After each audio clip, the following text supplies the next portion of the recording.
हरे कृष्ण। सभी भक्तों का हार्दिक स्वागत है आपकी इस प्रातःकालीन श्रीमद् भागवत क्लास में। तो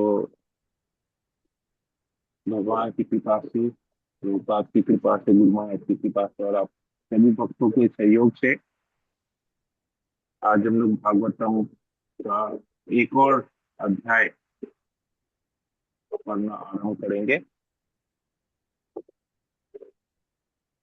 अध्याय 14 चतुर्थ स्कंद का, जिसमें राजा वेन की कथा आती है।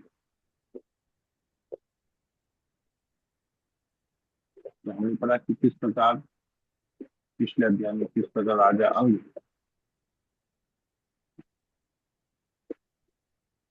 एक महान यज्ञ करते हैं पुत्र की कामना के लिए, और उनको वेन जैसा एक बहुत खूंखार राक्षसी असुरिक मेंटेलिटी वाला पुत्र जन्म लेता है। और वो सब कुछ छोड़कर अपने राज्य को छोड़ के चले जाते हैं।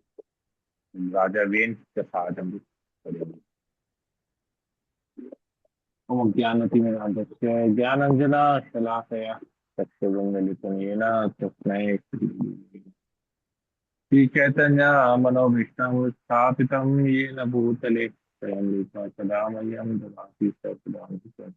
वंदेहं श्रीगुरो सीतापदकमलं श्रीगुरुं श्रीरूपं साग्रजातं सागरं रघुनाथान्वितं तं जीवं साद्वैतं सावधूतं हरिजनसहितं कृष्णचैतन्य श्रीराधा कृष्णपादां सर्वदा ललिता श्रीशासविता नमो विष्णुपादाय कृष्णप्रेष्ठाय भूतले श्रीमते जयप्रकाश स्वामी की वो आचार्य पादाय निताय कृपा पताय गौर कथा दाम नमो विष्णु पादाय कृष्ण प्रेष्ठाय भूतले श्रीमती तुलसीदास स्वामी की नमस्ते सरस्वती देवे गौरवाणी प्रसारिणी विशेष सिंगादि पात्र। हे कृष्णा करुणा सिंधु दीन बंधु जगतपते गोपीता कांत सप्तकांचन गौरांगी राधे वृंदावनेश्वरी विश्वानुसुते देवी प्रणमामि। वंशा कल्पतरुभ्यश्च कृपा सिन्धुभ्यैव च पतितानां पावनेभ्यो वैष्णवेभ्यो जय श्री कृष्ण चैतन्य प्रभु नित्यानंद श्री अद्वैत गदाधर श्रीवासादि। हरे कृष्णा कृष्णा कृष्णा हरे हरे हरे राम हरे राम।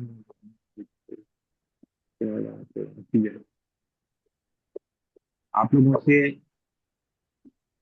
आज हम लोग यहाँ पर 24 जने हैं, लेकिन 24 जनों में से 22 जनों का वीडियो बंद है। ठीक है, मतलब मैं ये समझ रहा हूँ कि 22 लोग काम में व्यस्त है, वीडियो ऑन नहीं कर सकते हैं और भागवत कथा सुनने के अलावा दूसरा भी काम कर रहे होंगे। बाकी हम लोग 2 जने जो है बोलेगा, तो मैं भी अगर वीडियो ऑफ करके बोलूं तो आप लोगों को कैसा लगेगा बताइए। मैं भी फिर वीडियो ऑफ कर लेता हूँ अपना और बोलते रहता हूँ। तो जैसे मुझे लगता है कि कोई है नहीं, मैं दीवारों को बोल रहा हूँ, तो आप लोग भी समझ लीजिएगा कोई एक ऐसी जगह से आवाज आ रही है। जो व्यक्ति फिलहाल दिख तो नहीं रहा है, पता नहीं आवाज कहाँ से आ रही है, कहीं भूत प्रेत तो नहीं आवाज कर रहे हैं। ओके। ओम नमो भगवते वासुदेवाय। ओम नमो भगवते वासुदेवाय। ओम नमो भगवते वासुदेवाय। श्रीमद्भागवतम चतुर्थ स्कंद अध्याय 14। अध्याय का नाम है राजा वेन की कथा। ये है आपका पेज नंबर 555, 555। प्रभुपाद के द्वारा श्लोकों के अनुवाद को, तात्पर्य को पढ़ेंगे। श्लोक नंबर 1। महर्षि मैत्र ने आके कहा, हे महावीर विदुर, भृगु इत्यादि ऋषि सदैव जनता के कल्याण के लिए चिंतन करते थे। जब उन्होंने देखा कि राजा अंग की अनुपस्थिति में जनता के हितों की रक्षा करने वाला कोई नहीं रह गया, तो उनकी समझ में आया कि बिना राजा के लोग स्वतंत्र एवं असंयमी हो जाएंगे।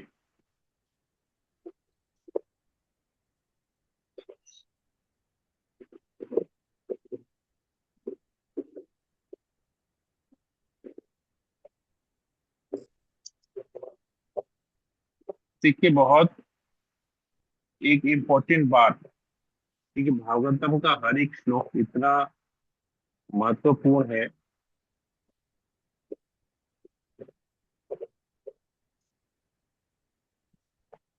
कि इसको हम लोग कैसे जीवन में अपना सकते हैं, कितना जरूरी है ये सब हमारे जीवन में। तो अभी अगर हमको एक यहाँ पर आया है लास्ट में, स्वतंत्र एवं असंयमी हो जाएंगे। स्वतंत्र मतलब फ्री, और असंयमी मतलब इनडिसिप्लिन। संयम मतलब डिसिप्लिन में रहना, असंयमी मतलब इनडिसिप्लिन, मतलब अपना मनमानी करना। तो जैसे ही हम किसी को स्वतंत्र कर देंगे, तो वो अपना मनमानी करेगा।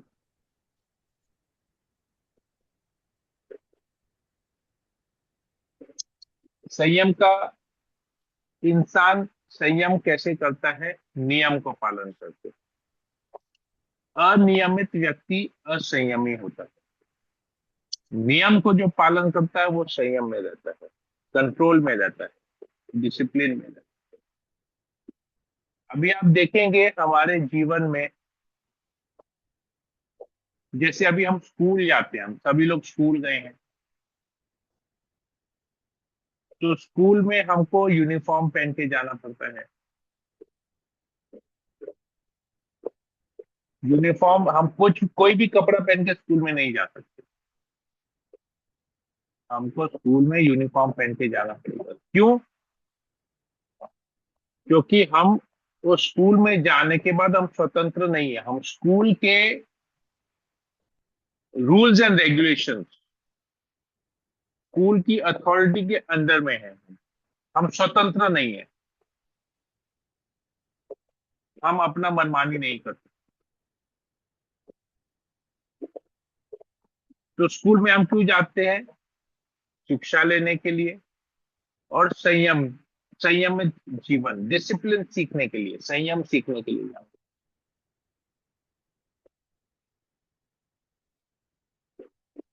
इसलिए स्कूल का यूनिफॉर्म पहन के जाते हैं कि सब लोग एक जैसे लगे, एक ही जगह के लगे, और उनमें एक जैसा नियम सबके ऊपर लागू हो जाएगा।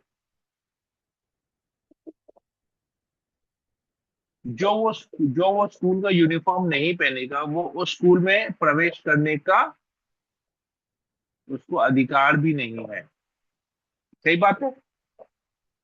भले आपके दो बच्चे हों, आपके दोनों बच्चे अगर स्कूल में जाए, एक यूनिफॉर्म के साथ हो, एक बगैर यूनिफॉर्म के साथ हो, तो क्या बोलेगा? गेट से सिक्योरिटी बोलेगा नहीं, ये यूनिफॉर्म वाला अंदर जाएगा, जो उसको यूनिफॉर्म नहीं है वो बाहर ही रहेगा, वो अंदर जाने का उसको अलाउड नहीं है।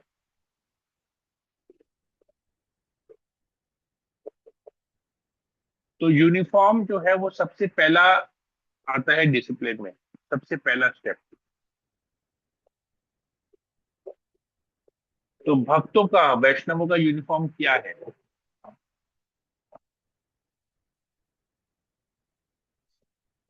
कंठी पहनना, तिलक लगाना, बाहरी चीज जो दिखता है, जो हमको दिखता है वो यूनिफॉर्म। और अभी मान लीजिए हम स्कूल में जाएंगे यूनिफॉर्म पहन के, बाहरी रूप से हम स्कूल के छात्र बन के जा रहे हैं स्कूल में अंदर। जूते पॉलिश होने चाहिए, मोजे पहनने चाहिए, टाई होनी चाहिए, बाल ठीक से सजाए संवारे होने चाहिए, लड़कियों को चोटी होनी चाहिए। इस सब का जो भी बाहरी रूप से दिखता है वो यूनिफॉर्म।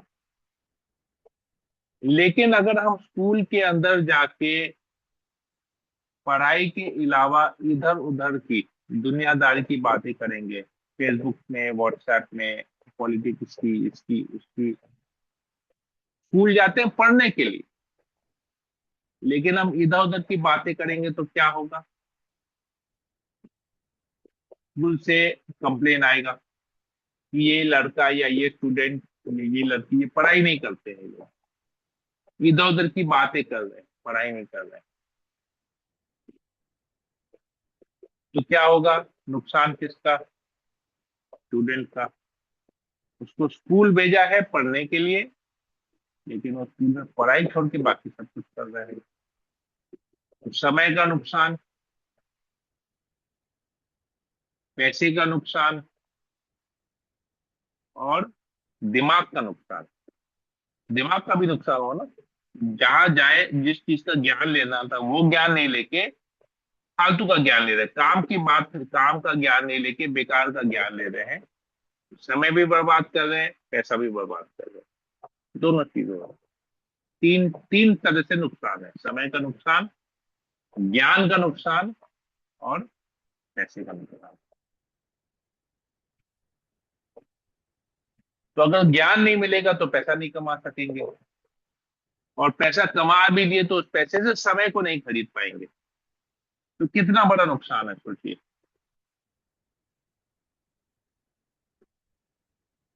तो कहने का अर्थ ये है कि हमको एक नियम के अनुसार, हमारे ऊपर एक व्यक्ति होना चाहिए जो हमको गाइड करेगा, या हम किसी को रिपोर्ट करेंगे, तो वो हम देखेगा कि हम किस तरह का प्रगति कर रहे हैं।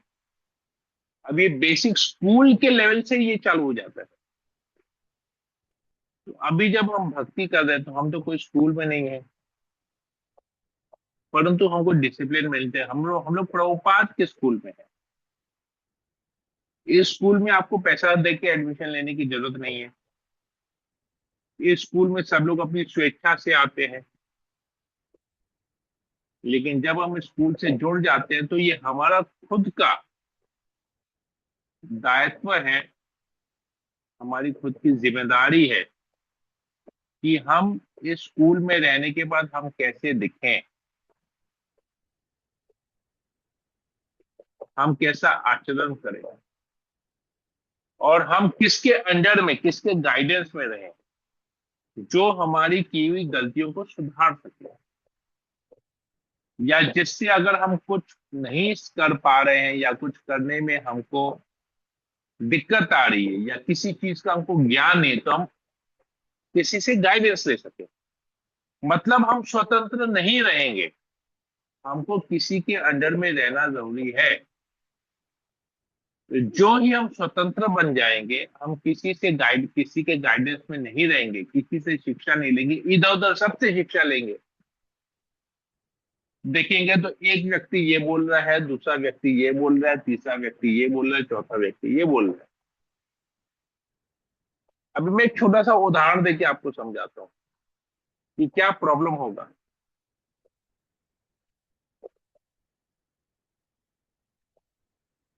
प्रभुपाद ने हमारे जीवन में हमको क्या करना चाहिए वो हमको बताया है।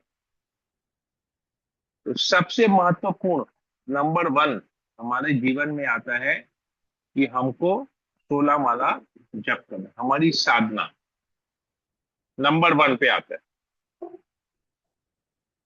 नंबर टू पे आता है कि हमको ग्रंथों का अध्ययन करना है। ठीक है, आप लोग को पता है ये। प्रभुपाद जी, सबसे पहला है हमको 16 माला जप करना है, 4 नियम पालन करना है। दूसरे नंबर पे आता है हमको ग्रंथों का अध्ययन करना है। तीसरे नंबर पे आता है कि हमको प्रचार करना है। और चौथे नंबर पे आता है कि हमको अपने शरीर की देखभाल भी करनी है। ठीक है, शरीर को इग्नोर नहीं करना है। तो ये चार चीज हमको करना है। सबसे पहला 16 माला जप, 4 नियम पालन। दूसरे नंबर पर आते हैं ग्रंथों का अध्ययन, क्योंकि 16 माला जप करके 4 नियम पालन करेंगे तो हमारा हृदय हृदय और बुद्धि दोनों ठीक चलेगी। फिर हम ग्रंथों का अध्ययन करेंगे तो हमको समझ में भी आएगा। फिर तीसरे नंबर पे जब हमको समझ में आएगा तो तीसरे नंबर पे हम प्रचार कर पाएंगे। और जब प्रचार करेंगे तो चौथे नंबर पे हम अपना शरीर का भी ध्यान देंगे कि ये शरीर भगवान की सेवा में कैसे लगे। तो ये चार चीज, ये सीक्वेंस है, एक नंबर, दो नंबर, तीन नंबर, चार नंबर। तो प्रभुपाद जी ने ये नियम बनाया था। उस समय प्रभुपाद जब थे इस भौतिक जगत में, तो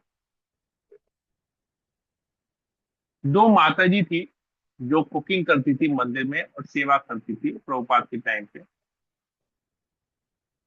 तो उसमें से एक माता जी, प्रभुपाद एक दिन किचन में आए तो देखे दोनों कुकिंग कर रही हैं, तो एक माता जी का तबीयत बहुत खराब था, उसको बुखार था, लेकिन वो फिर भी सेवा कर रही थी।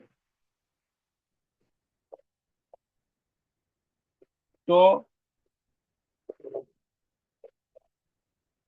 प्रभुपाद ने बोला कि तुम इतना तुम्हारा बुखार है तो तुम अभी भी सेवा क्यों, जाओ तुम रेस्ट करो। तो बोले नहीं प्रभुपाद, हमारे लिए 16 माला जप, चार नियम पालन, सेवा, ये नंबर वन पे आपने ही बोला है। 16 माला जप करना, चार नियम पालन करना, सेवा करना, ये नंबर वन पे है। नंबर टू पे ग्रंथों का अध्ययन है, नंबर थ्री पे प्रचार है, नंबर फोर पे है। तो बोला मैं प्रथम चीज ही कर रही हूँ ना। तो 16 माला जप कर रही हूँ, चार नियम पालन, तो सेवा कर रही हूँ। तो ये तो आपने रूल बनाया है। बोला तो ये रूल तो मैंने बनाया है, लेकिन अभी तुम्हारा शरीर खराब है, तो तुमको बुखार है। अगर तुम शरीर का ध्यान नहीं रखोगी तो तुम आगे चल के कैसे 16 माला कर पाओगी, कैसे सेवा कर पाओगी, कैसे चार नियम का पालन कर पाओगी।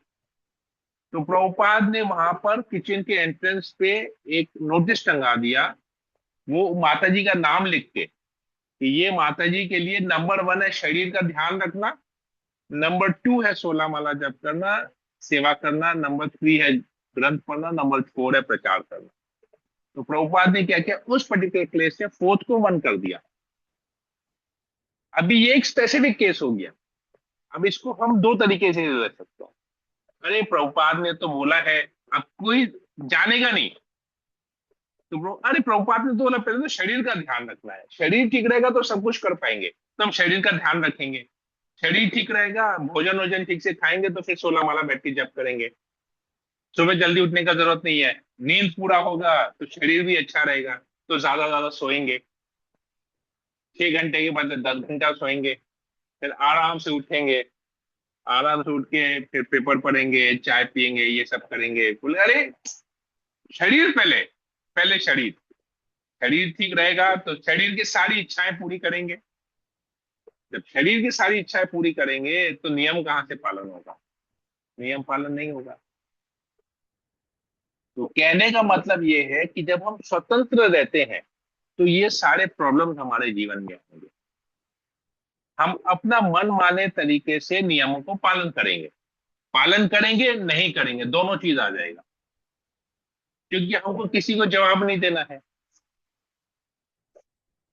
हम कुछ भी करें भाई, 16 माला करने से मतलब है ना। अब काम करते करते 16 माला करें, 16 माला करते करते हम आधे अक्षरों को खा जाए, हरे कृष्णा हरे राम राम राम हरे कृष्णा राम राम हरे हरे राम हरे कृष्णा हरे राम, ऐसे करके करते करते देखेंगे। मैं बीच में एक माता जी से मिला था, माता जी बोली कि प्रभु हम दिन में 64 माला करते हैं। मैं तो ताजुब हो गया, बोला अरे बहुत अच्छा। मैं बोला मतलब आप 8 घंटा जब करते हैं? बोले नहीं, हमारा तो 3 घंटा में 64 माला हो जाता है। हम बोले अरे बाप रे, 3 घंटा में 64 माला। हम बोला माला में करते हैं? बोले नहीं, क्लिकर में करते हैं। हम बोला करके तो दिखाइए एक बार, 108 करके दिखाइए। तो ऐसे ही था उनका, हरे कृष्णा राम राम हरे हरे, हरे कृष्णा कृष्णा हरे राम राम राम हरे हरे। उसका तो सुनाई पता ही नहीं चल रहा तो क्या बोल रही है, हिंदी बोल रही है, भगवान का नाम बोल रही है कि चाइनीज भाषा बोल रही है, संस्कृत बोल रही है, रशियन बोल रही है, भाषा ही नहीं समझ में आ रहा था क्योंकि शब्दों का उच्चारण ठीक नहीं था। तो कहने का मतलब है कि स्वतंत्र रहने से ये प्रॉब्लम है, क्योंकि हमको किसी को जवाब नहीं देना। तो यही स्वतंत्रता, जब हम नियम पालन नहीं करेंगे, जैसे लोग बोलते हैं ठीक है ना, हम प्रभु हम हरे कृष्णा करेंगे, लेकिन आप लहसुन प्याज छोड़ने के लिए बोलेंगे, चाय कॉफी बोलने छोड़ने के लिए बोलेंगे, तो कैसे चलेगा? अरे यही तो नियम है, यही तो आप स्वतंत्र नहीं है। आपको ये समझना पड़ेगा, हम हमेशा माया देवी के कंट्रोल में हैं। माया को कौन कंट्रोल कर रहे हैं? भगवान कंट्रोल कर रहे हैं। तो हमको क्या करना है? माया के कंट्रोल से निकल के भगवान के कंट्रोल में जाना है। तो भगवान के कंट्रोल का नियम ये है कि 16 माला जप करना है, 4 नियम पालन करना है। माया का कंट्रोल क्या है? कुछ मत करो, जो चाहिए करो। जप करना है जप करो, नॉनवेज खाना नॉनवेज खाओ, शराब पीना है शराब पियो, जप नहीं करना है मत करो, जो भी जप करना है वो भी करो, जो चाहिए वो करो। तो लोगों को लगता है हम स्वतंत्र हैं, पर हम स्वतंत्र नहीं है। हम अगर गुरु का आश्रय नहीं लेंगे तो हमको माया का आश्रय लेना पड़ेगा। भगवान का आश्रय नहीं लेंगे तो माया का आश्रय लेना पड़ेगा। तो ये हमको समझना बहुत जरूरी है। तो अगर हम स्वतंत्र नहीं रहेंगे तो जैसे यहाँ पर बताया गया है, असंयमित हो जाएंगे। पूरी प्रजा असंयमित हो गई तो हम भी असंयमित हो जाएंगे। धीरे धीरे देखेंगे हमारा पतन स्टार्ट हो गया। हम 16 माला जप नहीं कर पा रहे हैं, इधर उधर समय ज्यादा बिता रहे हैं। प्रजल्प मैंने देखा, अपनी आंखों से देखा है। गुरु महाराज के इनिशिएटेड डिवोटीज को मैंने देखा है जो आज के डेट में तिलक तक नहीं लगाते। लास्ट पता नहीं उन्होंने माला में कब जप किया होगा। क्लिकर में करते रहते हैं, स्कूटी चलाएंगे तो क्लिकर में जप करेंगे, खड़े खड़े घूमते घूमते क्लिकर में। मार्केट में मैं देखता हूँ कुछ हमारे गुरु भाई हैं, जप करते करते क्लिकर में 7 दिन जप करते रहेंगे, जप करते करते कस्टमर भी अटेंड करेंगे, जप करते करते पैदल भी करेंगे, दुकानदार से बात करेंगे, यहाँ करेंगे वहां करेंगे, सब कुछ करेंगे। कारीगर आएगा उनसे भी बात करेंगे। तो कैसे संयम, कैसे नियम में रहे हम? क्यों? क्योंकि वो लोग कहीं किसी से अभी गाइडेंस नहीं ले रहे हैं। तो उनको लगता है वो लोग जो कर रहे हैं वो ठीक ही है, क्योंकि हमको कोई बताने वाला नहीं है, तो हमको जो लगे, हमको लगे कि हम जो कर रहे हैं वो हम ठीक ही कर रहे हैं, क्योंकि हम किसी के गाइडेंस में नहीं है। तो यही चीज यहाँ पर बता रहे हैं कि एक राजा के बिना लोग स्वतंत्र एवं असंयमी हो जाएंगे। तो गुरु के गाइडेंस के बिना हम जब स्वतंत्र हो जाएंगे तो हम असंयमी बन जाएंगे, इनडिसिप्लिन। हमारे जीवन में इनडिसिप्लिन आ जाएगा। तो हमको गाइडेंस में रहना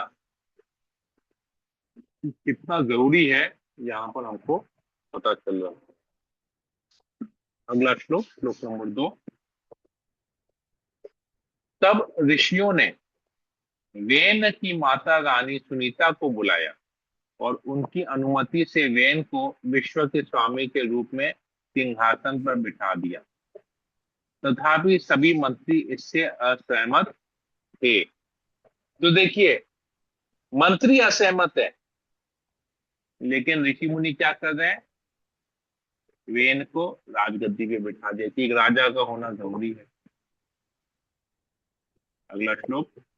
यह पहले से ज्ञात था कि वेन अत्यंत कठोर तथा क्रूर था। अतः जैसे ही राज्य के चारों तथा जैसे ही राज्य के चोरों तथा उल्लंघनों ने सुना कि वह राज सिंहासन पर आरूढ़ हो गया है, तो वे उससे बहुत भयभीत हुए और वे सब उसी तरह छिप गए जिस प्रकार चूहे अपने आप को सर्पों से छिपा लेते हैं। अगला श्लोक। जब राजा सिंहासन पर बैठा तो वह 8 ऐश्वर्यों से युक्त होकर सर्वशक्तिमान बन गया। फलतः वह अत्यंत घमंडी हो गया। झूठी प्रतिष्ठा के कारण वह अपने को सर्वश्रेष्ठ समझने लगा और इस प्रकार से वह महापुरुषों का अपमान करने लगा। तो प्रभुपाद जी तात्पर्य में लिखते हैं, इस श्लोक में अष्ट विभूति भी शब्द महत्वपूर्ण है, जिसका अर्थ है 8 ऐश्वर्यों से। राजा को 8 ऐश्वर्यों से युक्त होना चाहिए। सामान्यतः योगाभ्यास के बल से राजा इन 8 ऐश्वर्यों को प्राप्त कर लेते थे। ऐसे राजा राज ऋषि कहलाते थे। योगाभ्यास के बल से राजऋषि छोटे से छोटा और बड़े से बड़ा बन सकता था और मन वांछित वस्तु प्राप्त कर सकता था। वह राज्य उत्पन्न कर सकता था, सबों को वश में करके उन पर शासन कर सकता था। यही राजा की कतिपय ऐश्वर्य होते थे। किंतु राजा वेन को योग का अभ्यास नहीं था, तो भी उसे अपने राजपद का घमंड हो गया। विचारवान न होने के कारण वह अपनी शक्ति का दुरुपयोग करने और महापुरुषों का अपमान करने लगा। तो योग अभ्यास से ऐश्वर्य प्राप्त करना, ये ऐश्वर्य यहाँ पर सिद्धियों को कहा गया है। सिद्धि है, हनुमान जी के पास ये सिद्धि थी। आता है ना हनुमान चालीसा में कि अष्ट अष्ट सिद्धि के दाता, आता है ना एक वर्ड हनुमान चालीसा में, एक लाइन आती है, याद है किसी को? क्या है वो? अष्ट सिद्धि नव निधि के सिद्धि दाता। नव निधियों के दाता। आठ सिद्धि नौ हाँ, अष्ट सिद्धि वो नव निधियों के दाता। क्यों? क्योंकि असवर हनुमान के पास वो करो सिद्धियां थी। हनुमान के पास वो 8 सिद्धियां थी। तो राजा के पास भी वो योग अभ्यास से आता है। योग अभ्यास कौन सा अभ्यास? भक्ति। तो हनुमान जी भक्त थे, उन्होंने भक्ति योग का पालन किया, उसके बाद ये सिद्धियां थी, उन्होंने इन सिद्धियों को भगवान की सेवा में लगाया, न कि इन सिद्धियों से घमंड। उन्होंने उनमें घमंड नहीं आया, उन्होंने सिद्धियों को सेवा में लगाया। लेकिन यहाँ पर हम देख रहे हैं कि किस प्रकार राजा को ये सिद्धियां प्राप्त होने के बाद वो घमंडी बन गया और अपने आप को सबसे बड़ा मानने लगा। और इसी प्रकार ऐसे होने से क्या हो, महापुरुषों का उसने अपमान करने लगा। मुझे याद है, मुझे जब एक कलकत्ता मंदिर में मुझे एक पदवी दी जा रही थी, तो मैं उस पदवी को स्वीकार नहीं करना चाहता था। क्यों नहीं स्वीकार करना चाहता था? कि कहीं उस पदवी पे आने के बाद मेरे में घमंड ना हो जाए, और क्योंकि मैं अपने आप को योग्य नहीं समझ रहा था। मैं बोला नहीं, ये पदवी पे बैठेंगे तो मेरी भक्ति हो सकता है डामाडोल हो जाए। तो फिर मुझे एडवाइस दिया गया, बोले प्रभु ये मत सोचिए कि पदवी से आपको घमंड आएगा, आप ये सोच के पदवी पे बैठिए, पद को स्वीकार कीजिए। आप सेवा बहुत अच्छी करते हैं, परंतु सेवा अच्छी तरह से करने के बावजूद भी क्योंकि आपका कोई पद नहीं है, तो आपकी सेवा लिमिटेड है। जैसे ही आप उस पद पे बैठेंगे तो आपकी सेवाएं बढ़ जाएंगी और आप और ज्यादा सेवा कर पाएंगे और अच्छी तरह से सेवा कर पाएंगे। तो ये सोच के पद पे बैठिए, आपको, आप पद पे नहीं है लेकिन फिर भी आप सेवक हैं। आपका सेवक का जो टाइटल है वो आपसे कोई छीन नहीं सकता, क्योंकि आप ऑलरेडी सेवा कर रहे हैं। आप ऊंचे पद पे जाएंगे और ऊंची सेवा करेंगे।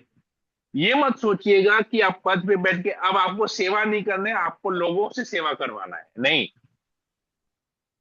ये पद दिया जाता है, ऊंचा पद मतलब और ऊंची सेवा और रिस्पॉन्सिबिलिटी। तो ये सोच के जब आप पद पे बैठिएगा कि ये पद मिला है मुझे और अच्छी तरह से सेवा करने का और बड़ी सेवा करने का,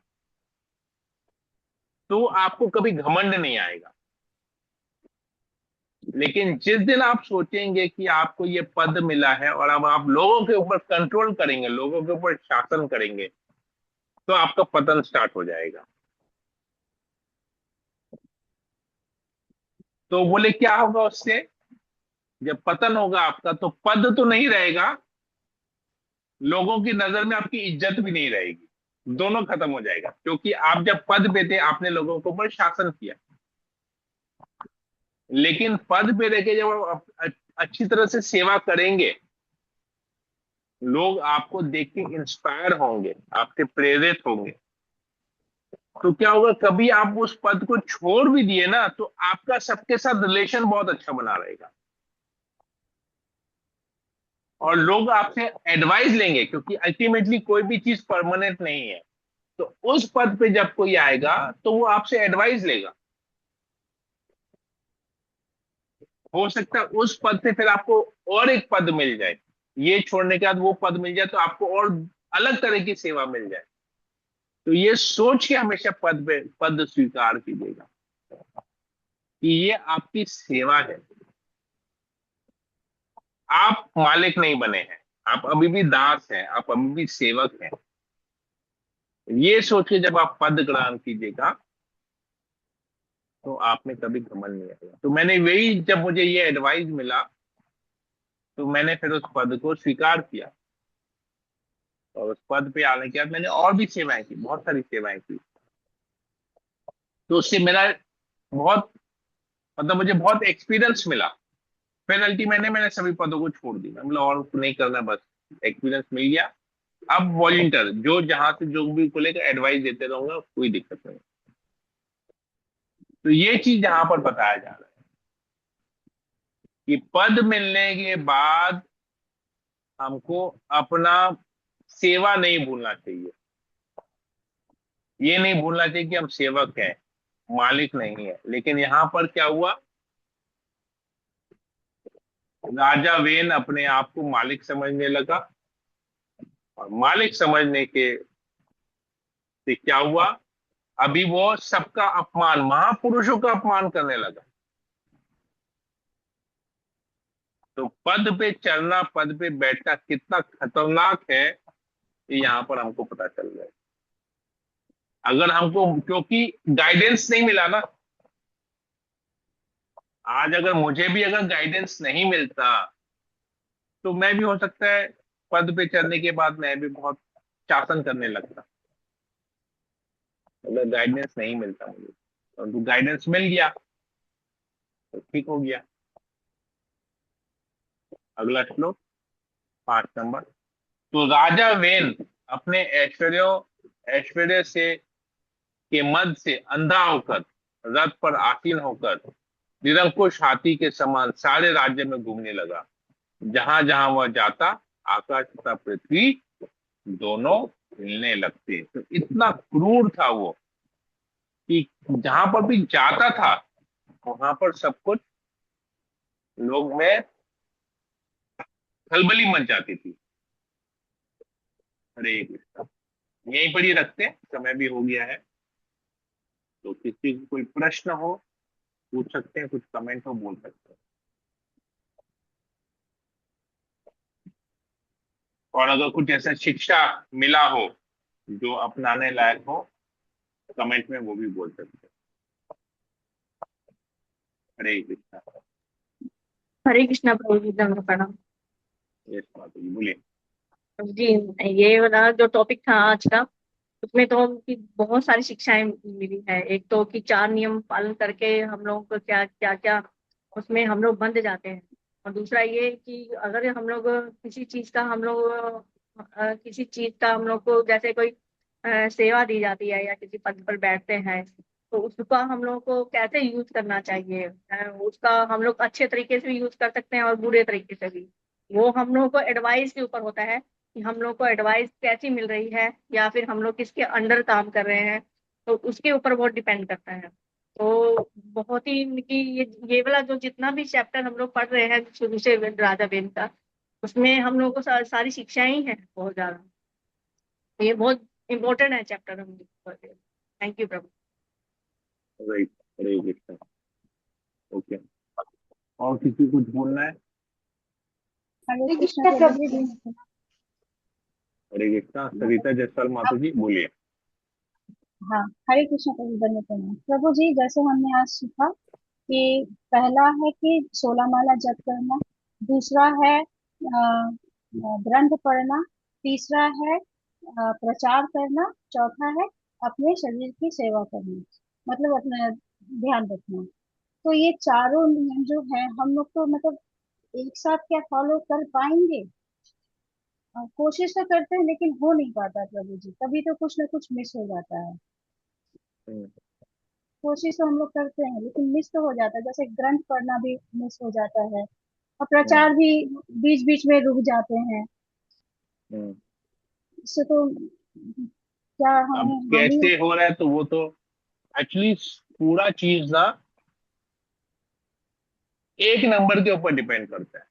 अगर एक नंबर हमारा ठीक रहेगा तो 2 नंबर, 3 नंबर, 4 नंबर सब हो जाएगा। अगर एक नंबर ठीक नहीं रहेगा ना है।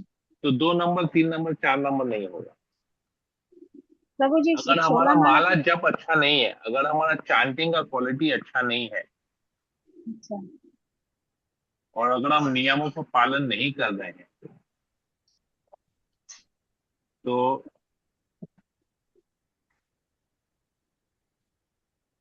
हम ग्रंथों का अध्ययन नहीं कर पाएंगे। क्योंकि हमको इच्छा नहीं हो रहा है ना ग्रंथ पढ़ने का। अभी अगर इच्छा होगा तो क्यों नहीं पढ़ेंगे बताइए। इच्छा अगर तो होता है हमको प्रभु जी, समय नहीं कोई मिलता है। कार्य करने का इच्छा है तो हम कार्य क्यों नहीं करेंगे। जी। समय नहीं है ऐसा बोल नहीं सकते हैं कि हमको समय नहीं है। इच्छा होगी तो समय निकलेगा, इच्छा नहीं होगी ना तो समय भी नहीं निकलेगा। आपको रसगुल्ला खाने की इच्छा है, कितना देर लगता है रसगुल्ला खाने में। रसगुल्ला खाने की इच्छा है तो रसगुल्ले की दुकान में जाएंगे ना, अपने आप तो रसगुल्ला आसमान से प्रकट होगा नहीं। हमारे में तो ये सिद्धि नहीं है इच्छा की और वो चीज प्रकट हो गया। रसगुल्ला खाने में तो 1 मिनट लगेगा, हाँ लेकिन जी। उसके लिए फिर घर से रेडी होंगे, निकलेंगे, दुकान तक जाएंगे, दुकान में खरीदेंगे, पैसे देंगे, खाएंगे, वापस आएंगे, आधा घंटा लगेगा। इच्छा कितना देर का था, इच्छा प्रकाश करने में कितना समय लगा है, 2 सेकंड, 5 सेकंड, कि हमको रसगुल्ला खाने का इच्छा हो रहा है, 5 सेकंड। और 1 मिनट लगा पूरा तैयारी करने में, यहाँ का रसगुल्ला खाएंगे, चलो। अब खाने में तो 5 सेकंड का इच्छा, जिसका जो इच्छा 5 सेकंड में पूरा हो सकता है, लेकिन आधा घंटे का प्रयास लगा। देखा जाए तो यही है ना, रसगुल्ला खाने में कितना देर लगा, कितना देर लगता है रसगुल्ला खाने में। इच्छा करने में 5 सेकंड, इच्छा पूर्ति करने में भी उतना ही सेकंड, खाने में उतना सेकंड, लेकिन उसके बीच में जो प्रयास है वो कितना लगा, आधा घंटा। मैं जनरल एक बात बताऊं, जी प्रभु। इच्छा की तभी तो प्रयास हुआ ना। अब हम ग्रंथ, अगर हम बोलेंगे कि हम ग्रंथ पढ़ने का समय नहीं है, मतलब इच्छा नहीं है, सिंपल। इच्छा नहीं है इसलिए समय नहीं निकल रहा है, बाकी सब कुछ। अरे 24 घंटा तो सबके लिए है, 24 घंटा आपके लिए भी है, 24 घंटा मेरे लिए भी है। 24 घंटा जो भक्ति नहीं कर रहा है उसके लिए भी 24 घंटा है। जो चोर है उसको भी दिन में 24 घंटा मिल रहे हैं, जो फुटपाथ पे सो रहा है उसे भी 24 घंटा मिल रहे हैं। भगवान ने अलग अलग किया है क्या, किसी को 24 घंटा थे, किसी को 23 घंटा दिया, किसी को 20 घंटा दिया, किसी को 8 घंटा दिया है। जो सारा दिन सोया रहता है उसको भी तो 24 घंटे मिले हैं। जो स्वस्थ है उसको भी 24 घंटा मिला है। जो बीमार है, जो हॉस्पिटल में है, उसको भी 24 घंटा है दिन में। जो मॉर्निंग वॉक कर रहा है उसके लिए भी 24 घंटा है। जो रात को नाइट क्लब में जा रहा है उसके लिए भी 24 घंटा है। सबके लिए 24 घंटा है। 24 घंटा में हम क्या चीज कर रहे हैं उसके ऊपर डिपेंड करता है, हमारी इच्छा के ऊपर डिपेंड करता है, हमारी साधना के ऊपर डिपेंड करता है। अब जो व्यक्ति भौतिक धन कमाने में बिजी है उसको आप बोलिए हरे कृष्णा जप करने के लिए, बोला छोड़ छोड़ छोड़ छोड़ छोड़, टाइम नहीं है, टाइम नहीं, टाइम नहीं, टाइम नहीं, हमको पैसा कमाना है। तो उसका तो, उसको इच्छा ही नहीं है तो समय क्यों निकालेगा। अब मैं एक छोटा सा एग्जांपल और देता हूँ प्रैक्टिकल, मेरे मेरे अपने जीवन में एक मेरे साथ क्या हुआ। अब मेरे घर में पहले भक्ति वृत्ति क्लास होता था एवरी संडे। मैं शायद पहले भी एग्जांपल दिया था, फिर से दे देता हूँ, इससे पता चलेगा क्या है। तो एवरी संडे भक्ति वृत्ति क्लास होता था। तो पूजा के समय 2 महीना हम लोग का मार्केट खुलता था, संडे को भी 8 8 संडे खुलता था। तो एक डिवोटी जो है उस समय, उसका मार्केट में शॉप है हमारे साथ ही पास में ही है, तो वो संडे को नहीं आता था। मैंने बोला अरे यार तुम संडे नहीं आ रहा, बोला प्रभु मार्केट खुल गया है ना, क्या करें, दुकान खोलना पड़ता है, संडे पहले दुकान बंद था, अभी दुकान खोलना पड़ता है। तो 11 बजे दुकान खुलता है, हम लोग 1 बजे जाते थे। हम लोग नॉर्मली 11 से 1 करते थे, लेकिन जब मार्केट खुलता था तो हम लोग 10 से 12 करने लगे। 10 से 12, 12:30 बजे तक अपने अपने काम पे सब लोग जहाँ जिसको जाना निकल जाए। तो नॉर्मली 11 बजे दुकान खुलता था वीकडे में, तो संडे को भी 11 बजे खुलते थे। तो बोले प्रभु दुकान खुल रहा है ना, अभी संडे को मैं नहीं आ सकता। मैंने बोला यार, तुम तो परचेसिंग पे तो जाता ही है कलकत्ता छोड़ के। बोले हाँ जाता तो है। हम लोग तब दुकान कौन देखता है? बोला स्टाफ देखता है। हम लोग चाबी कौन लेता है, दुकान खोलता कौन? बोला स्टाफ खोलता है। हम लोग संडे को भी स्टाफ को बोलो खोलने के लिए। भाई तुम 11 बजे नहीं जाके तुम 1 बजे पहुंच रहे दुकान पे, 2 घंटे का ही तो फर्क है। अब जो तुम 3 3 दिन 4 4 दिन कलकत्ता से बाहर रहता है परचेसिंग पे, तब तो दुकान का ध्यान नहीं आता कि मेरा दुकान कौन खोलेगा। क्लास के समय क्यों तुमको याद आया कि अब मेरा दुकान कौन खोलेगा? 2 घंटा लेट से पहुंच रहे हैं। हम बोला अगर अभी चलो छोड़ दो, अभी अगर तुम्हारे घर में तुम्हारी वाइफ या तुम्हारे बच्चे बीमार पड़ गए और अर्जेंट डॉक्टर के पास जाना है, तब तुम दुकान देखोगे, वाइफ को बोलोगे अरे यार मेरे को दुकान में बैठना है, कस्टमर है, तुम अपने आप डॉक्टर के पास जाओ या बच्चे को अपने साथ लेके जाओ। तुम ऐसा बोलेगा क्या? बोला नहीं हम दौड़ के जाएगा। बोला तब तो दुकान का याद नहीं आएगा, तब तो बीवी बच्चे का याद आएगा, दुकान तो बोलेगा पीछे आदमी संभाल लेगा। आदमी नहीं हुआ तो दुकान बंद करके तुम बीवी बच्चे को लेके जाएगा डॉक्टर के पास। तो मैंने बोला क्या हम अपने जीवन में किस कार्य को महत्वपूर्ण समझते हैं, हम उसके लिए समय निकालेंगे। जिस कार्य को महत्वपूर्ण नहीं समझते हैं, हम उसके लिए समय निकालेंगे ही नहीं। समझ में आया जी प्रभु मैं क्या जी कहने का प्रभु कोशिश कर रहा हूँ? जी प्रभु जी बिल्कुल जिस समझ चीज में को हम अपने जीवन में इंपॉर्टेंस देंगे, हम उसके लिए समय निकालेंगे। जिसको इंपॉर्टेंस नहीं देंगे उसके लिए हम समय नहीं निकालेंगे। Very simple. अब अगर तो कोई बोले कि हमें ग्रंथ पढ़ने का समय नहीं है, तो मतलब उसको ग्रंथ पढ़ने की इच्छा ही नहीं है। समय कैसे नहीं है? समझ में आया? ये प्रैक्टिकल है। जी मैं अपने यहाँ का प्रैक्टिकल सिचुएशन बता दिया। जी प्रभु ठीक है, राइट। हरे कृष्णा। और कुछ किसी को कुछ पूछना है? नहीं? ठीक है, फिर हम हरे सेशन को कृष्ण यही हरे एंड प्रभु करते हैं। हरे कृष्णा प्रभु हरे जी, कृष्ण। दंडवत प्रणाम। धन्यवाद प्रभु यस जी, माता जी। जो ग्रंथ पढ़ते हैं वो पढ़ तो लेते हैं प्रभु जी, पर याद तो कुछ नहीं रहता है। आप याद करने के लिए ग्रंथ पढ़ रहे हैं क्या? तो उसमें कुछ याद तो रहना चाहिए ना। ग्रंथ से शिक्षा लेने के लिए ग्रंथ पढ़ते हैं ना। हाँ। अच्छा एक रुकिए, एक चीज मैं पूछता, 2+2 क्या होता है? और कैसे याद है आपको? ये तो स्कूल में पढ़े थे कितने साल पहले। बहुत साल हो गया, 50 साल तो से ऊपर याद हो कैसे गया। है? याद कैसे है? अरे मैं वो पूछ रहा हूँ याद कैसे है? क्योंकि आपने इसको अपने जीवन में अपनाया है, राइट। जी इस 2+2 4 गणित आपके जीवन का एक हिस्सा है, क्योंकि आपने गणित को अपने जीवन में अपनाया है, इसलिए आपको याद है। जी तो प्रभु। ग्रंथ के श्लोकों को याद नहीं करना है। ग्रंथ से हमको जो शिक्षा लेनी है वो अगर याद रह गया वही काफी है हमारे लिए। हाँ प्रभु जी यही मेरा क्वेश्चन असली में था कि मैं तो रोज एक पेज पढ़ती हूँ लेकिन याद ही नहीं रहता है, मैं बता नहीं पा रही थी, माता जी ने क्योंकि पूछ लिया। शिक्षा नहीं ली है ना। शिक्षा लेंगे, आज हम लोग 5 श्लोक पढ़े, 5 श्लोक में से 2 शिक्षा लिए, 5 श्लोक तो याद नहीं रहेगा। वो 2 शिक्षा नहीं, हमको अपने जो जीवन में अपनाना, वो 2 शिक्षा ले ली तो बात खत्म हो गया ना। अभी हम गीता के 700 श्लोकों को रट्टा मार के याद कर लिए, लेकिन कृष्ण को भगवान मानना ही भूल गए, तो क्या होगा? लेकिन हमको 700 श्लोक में से एक भी श्लोक याद नहीं है, लेकिन ये पता है कि कृष्ण भगवान है, और हमको उनके शरणागत होना है, तो क्या दोनों में से किसका ज्यादा फायदा है?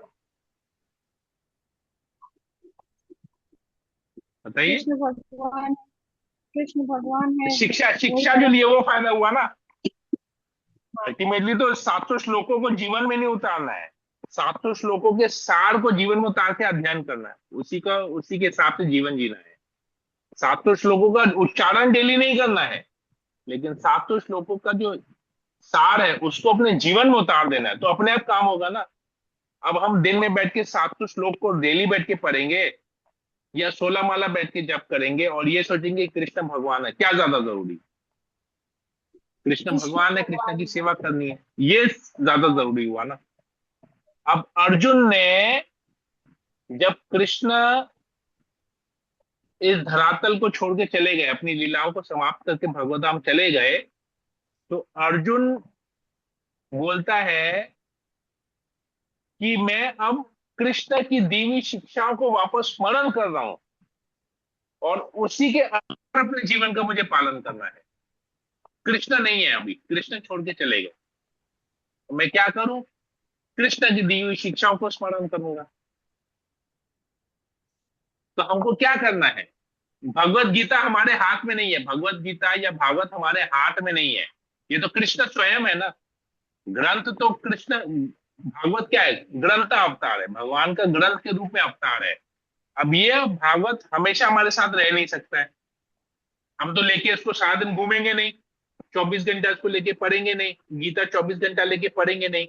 लेकिन क्या होगा, इसकी शिक्षा को अगर हम अपने जीवन में उतार लिए तो इससे ज्यादा हमको क्या चाहिए? अर्जुन भी वही बोल रहा है, कृष्ण नहीं है, अब उसने जो शिक्षा दी है उसी को स्मरण करके मुझे चलना है। तो ग्रंथ हमारे पास है नहीं, 5 लोग हमको याद रहेंगे नहीं, लेकिन 5 लोग से जब हमको जो शिक्षा मिला वो याद रखेंगे तो काफी है। तो हम डेली क्या पढ़ते हैं, उस पढ़ाई के अंदर में हमको पूरा पेज में 500 वर्ड होंगे, हमको 500 वर्ड याद नहीं रहेगा, लेकिन वो 500 वर्ड में से कोई एक शिक्षा अगर हम ले लिए वो काफी है हमारे लिए। ठीक है, जी क्लियर हुआ? जी प्रभु जी, हरे कृष्ण। हरे कृष्णा। हरे कृष्णा प्रभु जी, दंड प्रणाम। अभी प्रभु जी यस बात माता हो जी। गया वेद वेद और ग्रंथों की, तो कल कल ही मैं देख रही थी, तो मुझे भी नहीं मालूम था कि भोपाल में एक ऐसा मंदिर है जिसमें मूर्ति पूजा की मूर्ति नहीं है, उसमें कृष्ण से रिलेटेड ही वेद और ग्रंथ रखे गए हैं मंदिर में, हम्म। और वहां उनकी हम्म। पूजा होती है, आरती होती है, और वहां लोग जाते हैं। और कल मैंने देखा तो कल मुझे पता चला कि ऐसा भी मंदिर है यहाँ पे, उनका मंदिर का हम्म। नाम भी है कृष्ण प्रणाम मंदिर।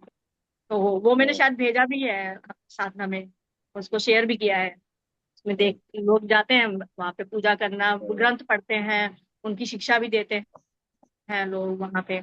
और वहां जो हम्म। आचार्य हैं वो लोग उनको लोगों को एक पर्टिकुलर टाइम भी देते हैं, और वहां जाके आप सुन भी सकते हैं और पढ़ भी सकते हैं। हम्म। ऐसा अपने की पहली बार पता चला कि ऐसा भी मंदिर होता है। हम्म। सब जगह सब कुछ है, धन्यवाद। बहुत अजीबो गरीब ये संसार। राइट।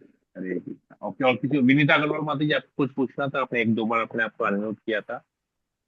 हरे कृष्ण प्रभु जी, दंडवत से हैं। प्रभु जी, जब अभी हम्म। आश्रय को प्रभु जी करवा रहे थे पुरुषोत्तम महीना में ना साधना चार्ट, तो उस समय 3 बजे उठना भी इजी लग रहा था, 64 माला या 70-80 माला तक हो रही थी और इतना अच्छा लग रहा था। लेकिन अब वो पूरा रूटीन गड़बड़ा चुका है और अब पता नहीं होता ही नहीं उठना, तो अंदर में क्योंकि अब संतुष्टि नहीं गाइडेंस है नहीं बस। है ना, अभी आपको रिपोर्ट नहीं हाँ। देना है, पहले हाँ। रिपोर्ट देना था। पहले राजा थे जिनको रिपोर्ट करना था, अभी राजा नहीं है तो रिपोर्ट तो नहीं वो करना है। कैसे सही करे प्रभु जी? असंयमित हो गए ना अभी। एकदम। समझ में आया अभी कैसे हो रहा है? कि मैं तो रिपोर्ट लेता नहीं हूँ जी आप लोगों प्रभु से, जी। क्योंकि मैं अपने आप को समझता नहीं हूँ कि मैं राजा हूँ आप लोग से रिपोर्ट लूँ, तो इसीलिए असंयमित है सब लोग। गुरु महाराज तो लेंगे नहीं, गुरु महाराज तो पूछेंगे दीक्षा दे दिए, ये सोच के कि आप लोग सब लोग 16 माला सही तरीके से करेंगे, हमको किसी को रिपोर्ट देना नहीं है। तो इससे पता चल रहा है असंयमित, संयम में रहना और असंयम में रहना। ठीक है। अभी प्रभु जी गुरु महाराज का हेल्थ ठीक है? गुरु महाराज से हेल्थ बहुत अच्छा है, आज मैसेज आया है, बैंगलोर में अभी है, कलकत्ता आने वाले रथ यात्रा है ना, थर्सडे को आएंगे। ठीक है, हरे कृष्णा, यहीं पर ही रखते हैं। हरे कृष्णा कृष्ण कृष्ण हरे हरे, हरे राम हरे राम राम हरे। राम वंशा कल्पतरुभ्यश्च कृपा सिन्धुभ्येव च पतितानां पावनेभ्यो वैष्णवेभ्यो नमो नमः। समेत भक्तवृंद की जय, जगत जय गुरु हरे कृष्ण। पाद की जय, आज की जय। ग्रंथ श्रीमद् भागवतम की जय जय सभी को हरे दिल्ली। कृष्णा। हाँ, कृष्णा प्रभु जी हरे दंडवत कृष्ण प्रणाम। प्रभु जी, दंडवत प्रभु जी प्रणाम। दंडवत प्रणाम प्रभु जी।